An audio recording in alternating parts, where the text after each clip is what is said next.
હાલો મિત્રો, આજે હું તમારી સાથે શેર કરીશ મેથીના ગોટાની રેસીપી। જો તમે આ રેસીપી પહેલી વાર બનાવતા હશો ને તો પણ તમારા ગોટા એકદમ પોચા રૂ જેવા બનશે અને તે એકદમ જાળીદાર બનશે અને તેનો સ્વાદ એકદમ ફરસાણવાળાની દુકાન જેવો જ આવશે। તો ચાલો બનાવવાનું શરૂ કરીએ। રેસીપી ગમે તો વિડીયોને લાઈક કરજો અને વધારેમાં વધારે શેર કરજો। તો મેથીના ગોટા બનાવવા માટે આપણે બેટર બનાવી લઈએ।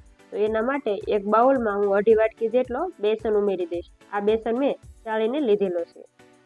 તો હવે આપણે તેની અંદર સ્વાદ પ્રમાણે મીઠું ઉમેરી દઈએ। ત્યારબાદ આપણે તેની અંદર 1 ચમચી જેટલી દળેલી ખાંડ ઉમેરી દઈએ। આ રીતે આપણે ગોટામાં ખાંડ ઉમેરવાથી આપણા ગોટા એકદમ જાળીદાર બનીને તૈયાર થાય છે। ત્યાર પછી આપણે તેની અંદર અડધી ચમચી કાળા મરીનો અધકચરો ભૂકો ઉમેરી દઈએ। તમે મરી સાથે ધાણાનો અધકચરો ભૂકો પણ લઈ શકો છો। હવે આપણે તેની અંદર 2 ચમચી સોજી ઉમેરી દઈશું। ત્યારબાદ આપણે તેની અંદર આદુ અને લીલા મરચાંની પેસ્ટ ઉમેરીશું। આ પેસ્ટ મેં 2 ચમચી લીધી છે। તમે તમારા સ્વાદ પ્રમાણે વધારે ઓછી લઈ શકો છો। તો હવે તેની અંદર અડધી વાટકી જેટલું ઝીણું કાપેલું લીલું લસણ ઉમેરી દઈશું। સાથે અડધી વાટકી જેટલા ઝીણા કાપેલા ધાણા ઉમેરી દઈશું। ત્યારબાદ 1 વાટકી જેટલી મેં આ રીતે ઝીણી કાપેલી મેથી ધોઈને લીધી છે। જો તમે મેથી ધોઈને તરત વાપરવાના હોય ને તો તેમાંથી પાણી એકદમ સરસ રીતે નિતારીને જ લેવું। ત્યાર પછી મેં આ રીતે અડધી ચમચી જેટલા અજમાને હાથેથી ક્રશ કરીને ઉમેરી દઈશ। હવે આ બધું આપણે લોટ સાથે એકદમ સરસ રીતે મિક્સ કરી દઈએ।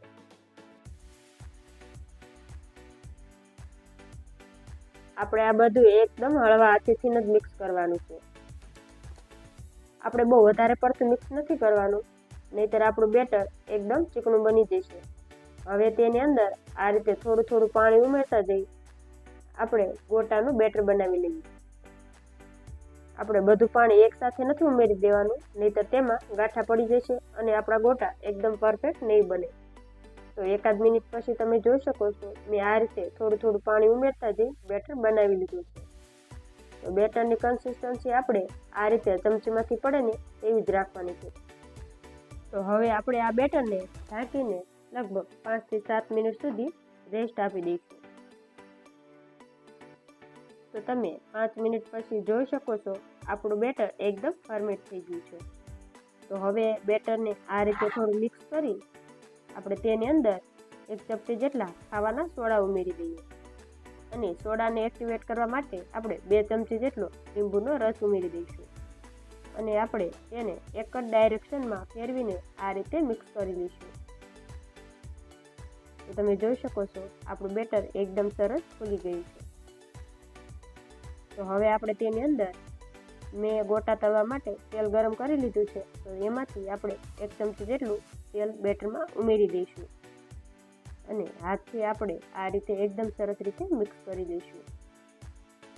આપણે બેટરને બહુ વધારે પડતું મિક્સ નથી કરવાનું।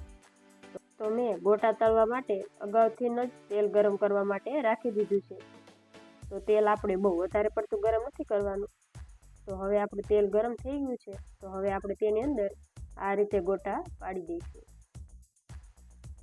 તમે તમારી પસંદ પ્રમાણે નાના કે મોટા ગોટા બનાવી શકો છો। તો આ જ રીતે આપણે બધા ગોટા પાડી દઈશું।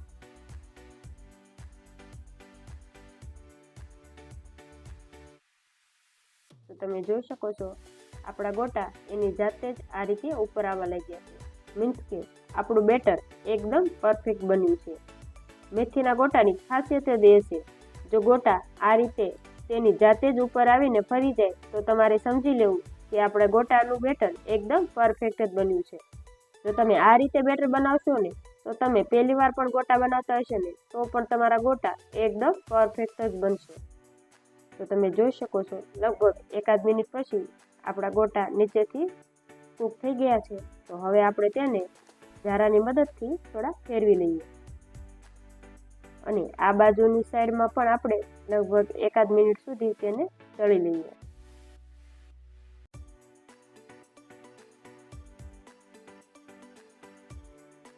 તો આપણે ગોટા તળતી વખતે ગેસની આંચ એકદમ મીડિયમ જ રાખવાની છે। જો તમે હાઈ ફ્લેમ કરી દેશો ને તો તમારા ગોટા એકદમ જલ્દી તો તળાઈ જશે, પણ તે અંદરથી કાચા રહી જશે અને તેનો સ્વાદ ખાવામાં બિલકુલ સારો નહીં આવે.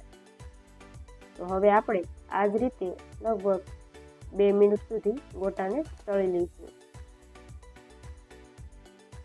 તો તમે જોઈ શકો છો 2 જ મિનિટમાં આપણા ગોટા એકદમ સરસ રીતે તળાઈ ગયા છે. તો હવે આપણે તેને એક ડીશમાં કાઢી લઈએ. તો તમે જોઈ શકો છો આપણા ગોટા એકદમ ફૂલી ગયા છે અને તેમાં બિલકુલ તેલ પણ નથી રહ્યું. તો હવે આ જ રીતે આપણે બધા ગોટા બનાવી લઈશું. તો જોતા જ ખાવાનું મન થઈ જાય તેવા, નાના બાળકોથી લઈ મોટા બધાને ખૂબ જ ભાવે તેવા એકદમ ફૂલેલા અને જાળીદાર મેથીના ગોટા બનીને તૈયાર થઈ ગયા છે. આ ગોટાને મેં કઢી સાથે સર્વ કર્યા છે.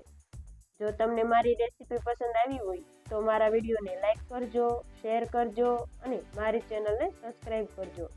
અને આવી જ નવી રેસીપી જોવા માટે બાજુમાં આપેલા બેલ આઇકન ઉપર ક્લિક કરજો, જેથી મારી નવી આવનારી રેસીપીઓના નોટિફિકેશન સૌથી પહેલાં તમને મળે.